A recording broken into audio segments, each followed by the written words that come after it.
안녕하세요. 고동진 목사입니다. 노년교회 성서대학 신약편 계속되고 있습니다. 사도행전 우리가 읽고 있죠. 자, 사도행전 지난 시간에는 사도행전이라는 이름의 뜻을 함께 보았습니다.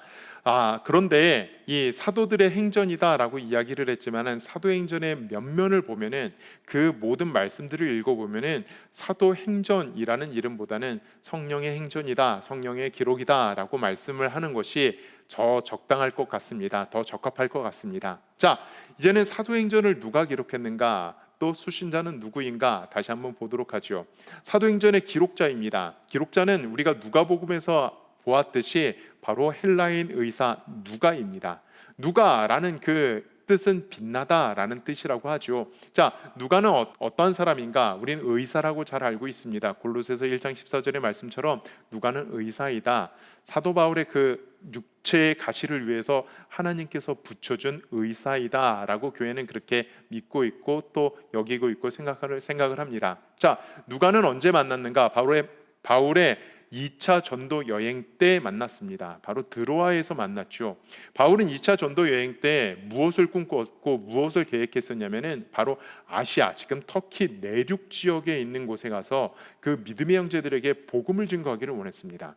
그런데 우리가 사도행전은 이제 앞으로 읽어가시겠지만요, 사도행전을 보면은 성령께서 계속 막으세요. 계속 막으셔갖고 어디까지 사도 바울 일행을 몰아가시냐면은 바로 이 드로아라는 항구까지 몰아가십니다. 그리고 드로아에서 환상을 보여주시죠. 마게도니아인의 환상, 건너와서 우리를 도와달라라는 그 환상을 보고 떠나게 됩니다.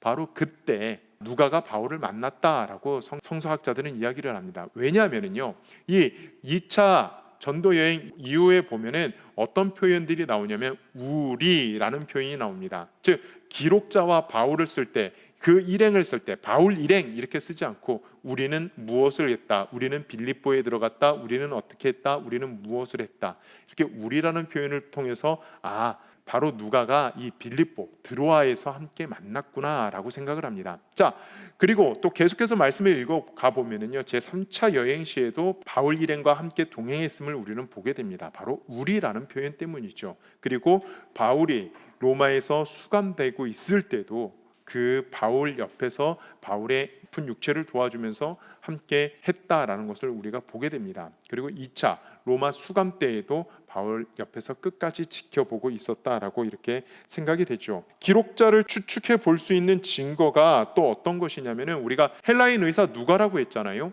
이 사도행전에 보면은 특정한 부분, 특히 사람의 죽음에 대해서 이야기할 때 마치 의사가 죽음을 선고하는 것처럼 이래서 죽었습니다, 이래서 이 사람이 죽었습니다 라고 이렇게 사망 선고를 하는 듯한 표현들이 많이 나옵니다. 그래서 이야기를 하죠. 바로 이 헬라인 의사, 직업이 의사이니까는 그러한 부분들을 묘사해서 그러한 부분들을 기록해서 나갈 때 의사의 전문적인 기록이, 전문적인 용어를 사용해서 기록했다라고 그렇게 보고 있습니다. 그리고 초대교회 많은 교부들이 바로 이 사도행전은 누가가 썼다라고 증언을 하고 있기 때문에, 이 교부들이라 이야기하면은요, 사도들의 바로 제자들을 교부들이라고 하거든요. 그리고 그 교부 시대가 한참 중세 때까지 이어지는데, 바로 그 초대 교부 중에 하나인 이레니우스가 사도행전은 누가가 기록했다라고 보기 때문에 이야기를 하고 있습니다.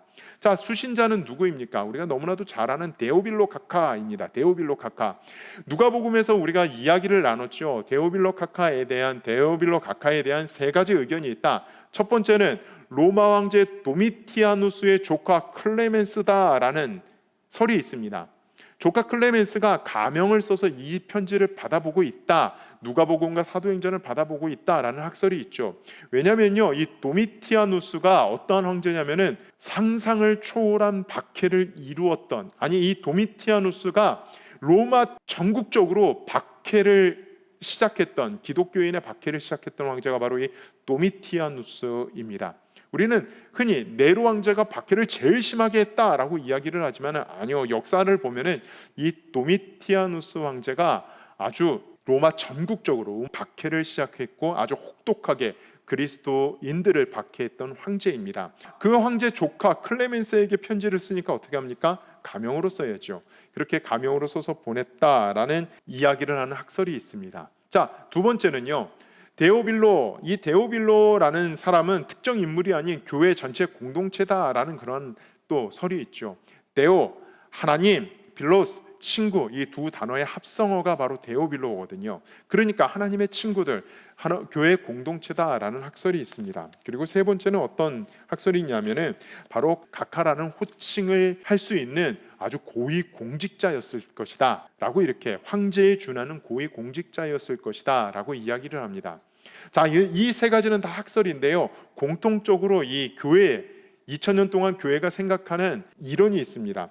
첫 번째는 이 데오빌로는 이방 그리스도인이었다는 것이고요. 둘째는 그리스도인이 됐거나 교리학습을 받고 있었던 사람이다라는 그러한 것을 공통적으로 보고 있죠.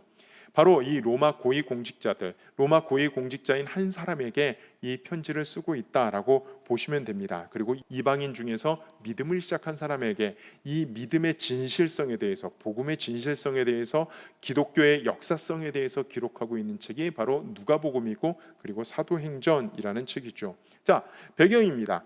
배경은 언제 있냐면은 예수님의 승천부터 시작이 됩니다. 예수님의 승천부터 시작이 되고요. 그리고 로마의 지배를 받고 있었던 그 상황이라는 거 우리가 계속해서 보아서 알고 있죠. 로마의 지배를 받고 있었던 상황이었고, 예수님이 승천할 당시에 황제는 누구냐면은 그 유명한 티베리우스 황제라는 사람이 다스리고 있었습니다. 이 티베리우스라는 황제는요, 여러분 시오노 나나미의 로마인 이야기를 읽어보시거나 이 로마사에 관한 책들을 읽어보면은 아주 음흉한 사람, 침울한 사람, 어두운 사람이라고 표현합니다.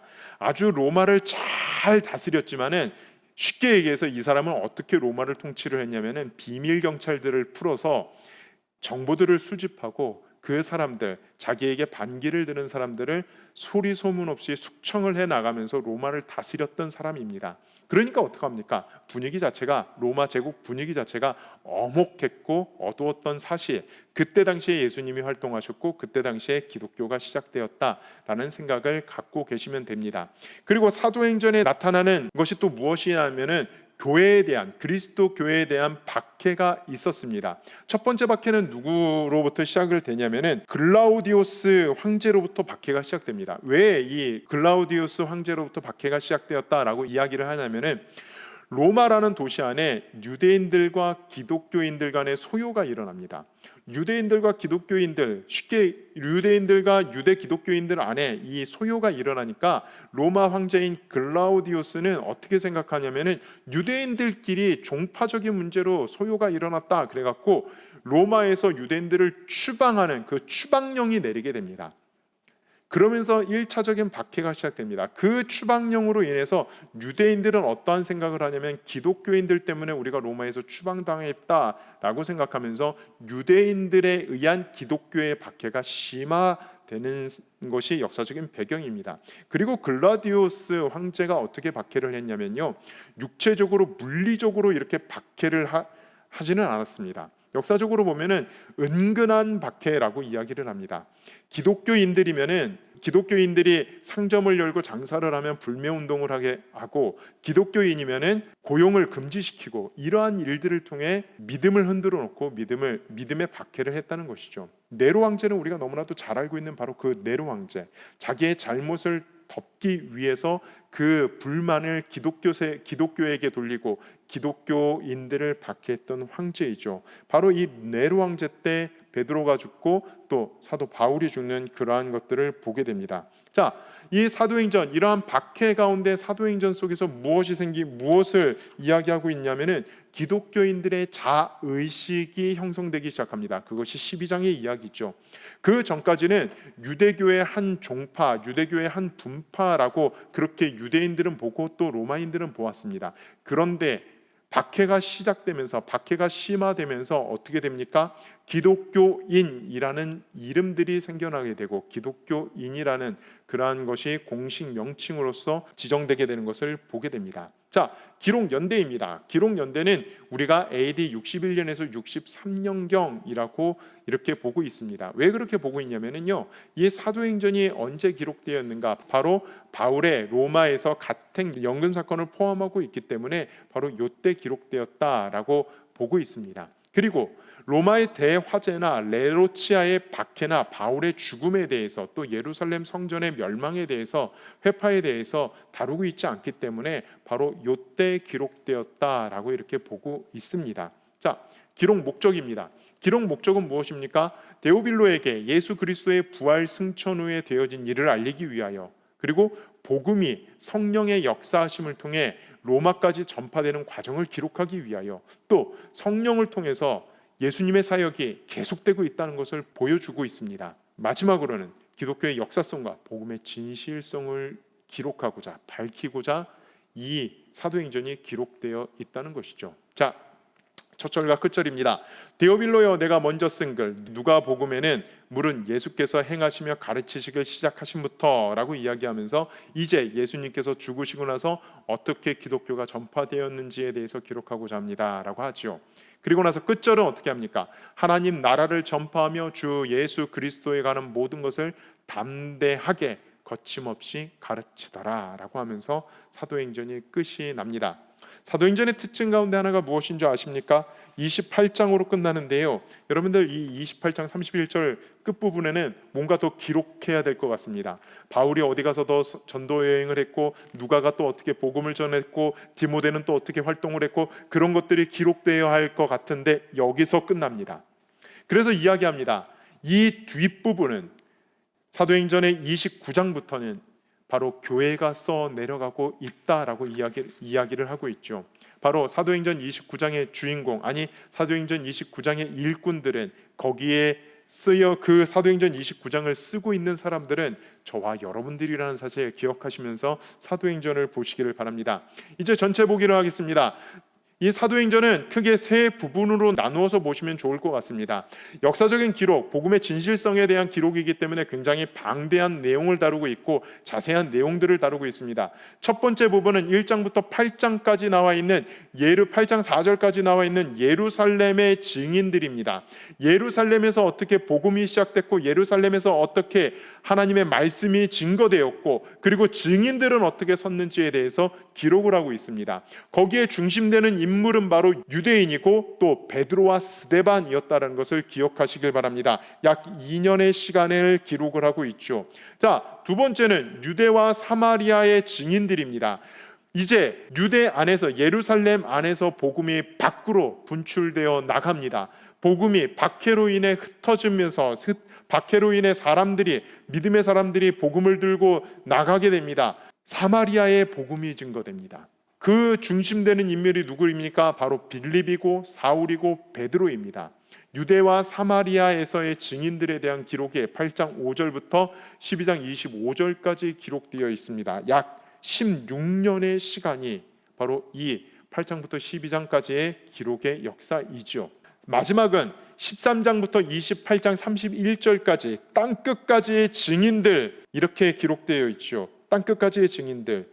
땅끝까지의 증인들이 누구입니까? 바로 바울과 그의 동역자들이죠. 바울, 바나바, 또 실라, 디모데, 누가, 이러한 사람들이 성령을 가지고, 성령을 받고 권능을 받아서 예루살렘과 온 유대와 땅끝과 사마리아와 땅끝까지 이르러 증인된 삶을 사는 그 기록의 역사가 14년간 기록되어 있는 역사가 바로 13장부터 28장까지의 말씀입니다.